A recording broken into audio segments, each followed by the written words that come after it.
Hello. তো আজকে তোমাদের সঙ্গে একটা ছোট্ট ভিডিও শেয়ার করছি আমি, একদম শর্ট ভিডিও। তো প্রথমত তোমরা বলো গিফট পেতে কার না ভালো লাগে। তো আজকে আমি একটা গিফট পেয়েছি। তো এই গিফটটা একদমই ছোট, কিন্তু আমার কাছে এটা সত্যিই অনেক বড় কিছু। ছোট হলো কি গিফট, ছোট বড় যাই হোক না কেন গিফট। তো এটা হচ্ছে নিউ ইয়ারের গিফট। তো তোমরা নিশ্চয়ই হাসছো যে আমি ফেব্রুয়ারি মাসে এসে নিউ ইয়ারের গিফট কেন দেখাচ্ছি, মানে ফেব্রুয়ারি না, একদম জানুয়ারি শেষে এসে। তো হয়েছে কি, এটা আমাকে দিয়েছিল নিউ ইয়ারের প্রথমেই দিয়েছিল। তো আমি মানে ব্যাগের মধ্যে রেখে দিয়েছিলাম, দিয়ে আমি আর কি দেখিনি। তো হঠাৎ করে আজকে কাজে গিয়ে দেখছি আমার ব্যাগের মধ্যেই বক্সটা। তারপরে দেখলাম যে ও আমার সেই গিফটটা, আমি তো ভুলেই গিয়েছিলাম। তো এই যে দেখো, প্রথমে এখানে হ্যাপি নিউ ইয়ার বলে মানে একটা লেখা আছে। আর এই গিফটটা কী তোমাদেরকে আগে দেখাই, আসো। তো প্রথমেই যে একটা বেরিয়ে যাচ্ছে প্যাকেট। তো তোমরা নিশ্চয়ই বুঝতে পেরে গেছো যেটা কি। এটা হচ্ছে, হ্যাঁ, এটা হচ্ছে জুয়েলারি।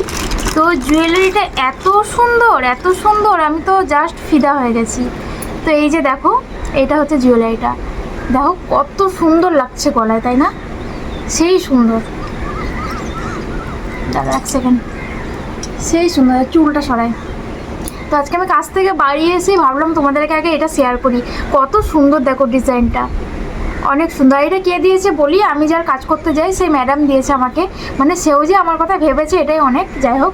তো এই যে দেখো কত সুন্দর, গলায় পরলে বেশ সুন্দর লাগছে দেখতে, সুন্দর। আমার তো খুব পছন্দ হয়েছে চোকারটা। মানে খুবই পছন্দ। শুধু চোকার না, চোকারের সঙ্গে দুটো ছোট্ট ছোট্ট কানেরও আছে। কানের দুটো তো আরও সুন্দর, তোমাদের দেখাই। এই যে কানের দুটো আরও সুন্দর, একদম সবুজ রঙের স্টোন বসানো, আর পাশে সাদা সাদা স্টোন, খুবই সুন্দর। ছোট্ট ছোট্ট স্টোন মানে কানের, আর তার সঙ্গে এই চোকারটা। তো এই গিফটটা পেয়ে আমি খুব খুশি। Thank you, thank you, thank you ম্যাডামকে বলছি আর কি, যে গিফটটা আমাকে দেওয়ার জন্য। আমি তো খুবই খুশি, মানে আমার কথা যে ভেবেছে এটাই অনেক। যাই হোক, তোমাদের কেমন লাগলো এই গিফটটা অবশ্যই জানাবে, আমার তো খুব ভালো লেগেছে।